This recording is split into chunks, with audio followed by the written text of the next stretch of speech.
देवगुरु राशि परिवर्तन 2024 2024 और 25 तुला राशि के लिए खासकर कैसा रहेगा, इस पर हम लोग चर्चा करेंगे।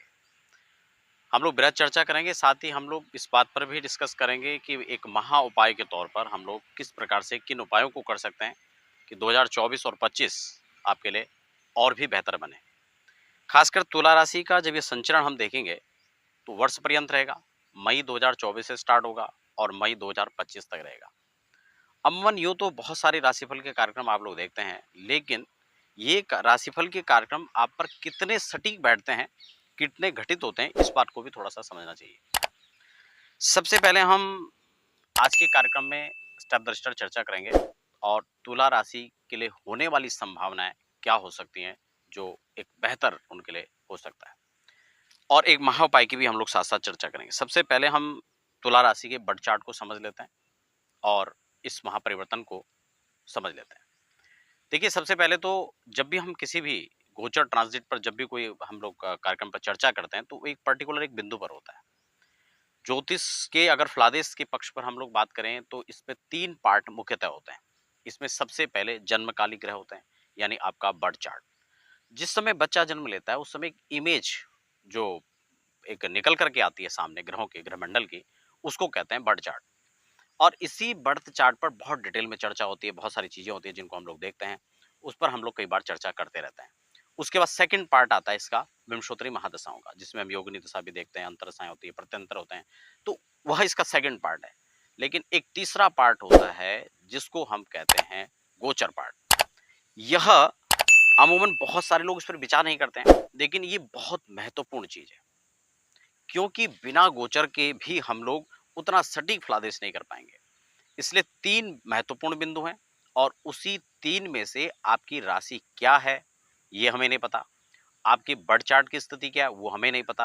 आपकी दशाएं क्या चल रही हैं, वो भी हमें नहीं पता। लेकिन हाँ, हम तीसरे बिंदु गोचर पर जब बात कर रहे हैं, तो गोचर की स्थितियां क्या हैं, उसी पर अनुमानित यह कार्यक्रम है।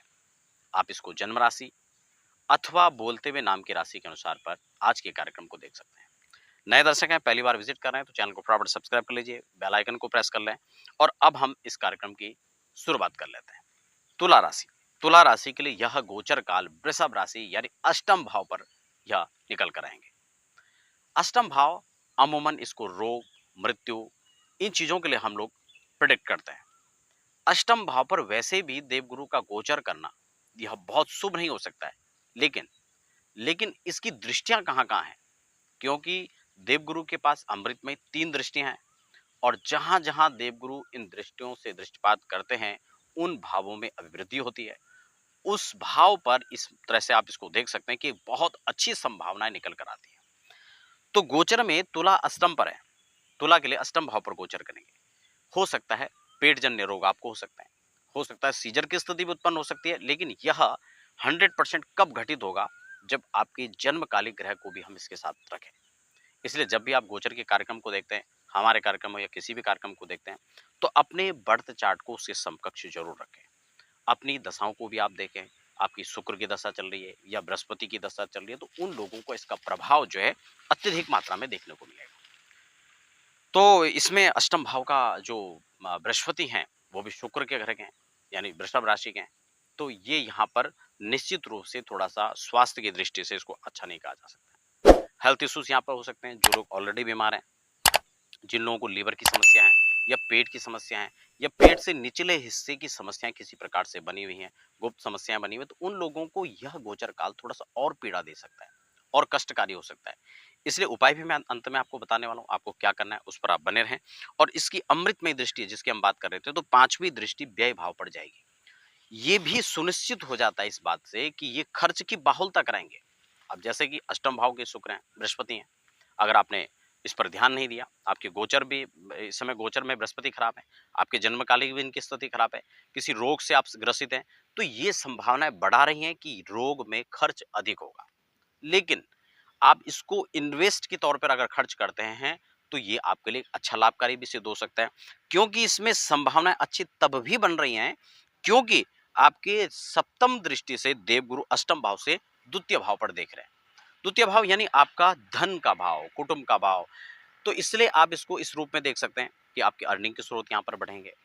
हो सकता है पैतृक प्रॉपर्टी से आपको लाभ मिल सकता है, या फिर पैतृक प्रॉपर्टी में किसी प्रकार की जो आपकी समस्याएं थी जिससे आप आमना सामना कर रहे थे, तो उससे आपको एक अच्छा लाभ मिल सकता है, उससे आप समस्याओं से निजात प्राप्त कर सकते हैं।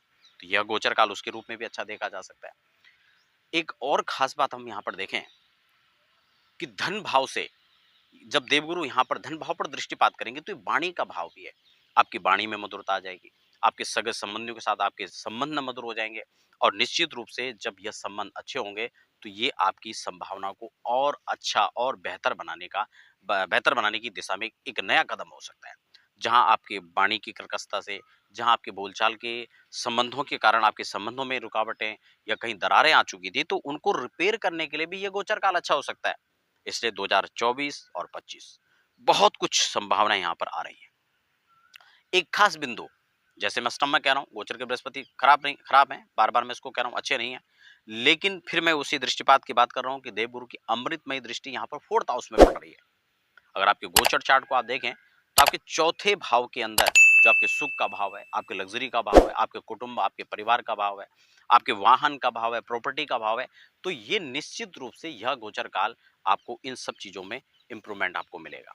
आपको नई प्रॉपर्टी का योग बन सकता है, आप गाड़ी परचेज कर सकते हैं, उसके लिए आप प्लान कर रहे थे, फाइनेंस कहीं ना कहीं उसकी व्यवस्था भी थी, वित्तीय हालत भी ठीक थे, लेकिन फिर भी रुकावटें आ रही थी, या हो सकता है धन के अभाव के कारण उसके चलते आप नहीं ले पा रहे थे। तो ये कुल मिलाकर के संभावना यहाँ पर आपके लिए अच्छी बढ़ती हुई नजर आ रही हैं, और इस गोचर काल के अंदर आप इन लाभों को ले सकते हैं।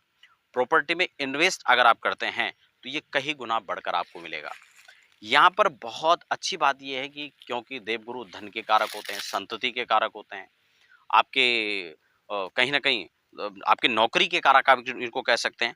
तो ये संभावनाएँ यहाँ पर इस प्रकार से आपको दर्शा रही हैं। अगर आप इस रूप में बृहस्पति का अगर आप मान के चलें, आप उपाय आप कर लेते हैं, तो जो नेगेटिव प्रभाव है उससे आप बच सकते हैं। अगर आप कहीं न कहीं अष्टम गोचर के प्रभाव से बचना चाहते हैं देवगुरु के, तो आपको बीज मंत्रों का जप करना चाहिए। वैसे तो जिनकी कुंडली में शुभ है, उनको भी और शुभ प्राप्त होगा, लेकिन अशुभ फल की बात करें तो उसके निजात पाने के लिए आप इसके बीज मंत्र का जप कर सकते हैं। बीज मंत्र ओम ग्राम ग्रीम ग्रौम सह गुरुवे नमः। फिर से नोट कर लीजिए, ओम ग्राम ग्रीम ग्रौम सह गुरुवे नमः। इस मंत्र का आप जप कर सकते हैं। प्रत्येक दिन 2 माला, 4 माला, 10 माला, 11 माला, जितना संभव हो सकते हैं आप अधिक से अधिक उसको बढ़ा सकते हैं, क्योंकि डोज आपको बनानी है, कितनी आपकी रिक्वायरमेंट है, कितनी समस्याएं हैं, तो उसके आधार पर आप कर सकते हैं। और खास अच्छी बात है, बीज मंत्र के साथ साथ अगर आप सामर्थ्यवान हैं, आप और अच्छा लाभ लेना चाहते हैं, तो आप वैदिक मंत्रों का ब्राह्मणों से जप करवा सकते हैं, या वैदिक शांति उसकी करवा सकते हैं। बृहस्पतिवार के दिन खासकर शैम्पू है, साबुन है, चाहे नहाने में है, कपड़े धोने में, आप उसको अवॉइड कीजिए। ठीक है, इस गोचर काल का इस रूप में आप बहुत अच्छा लाभ ले सकते हैं। और हाँ, 9 मुखी या 7 मुखी रुद्राक्ष आप धारण कर सकते हैं, बहुत अच्छा आपको लाभ मिलेगा।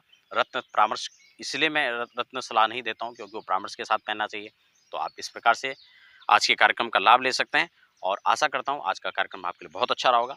मिलते हैं फिर नए कार्यक्रम के साथ, तब तक के लिए हमें दीजिए इजाजत। धन्यवाद।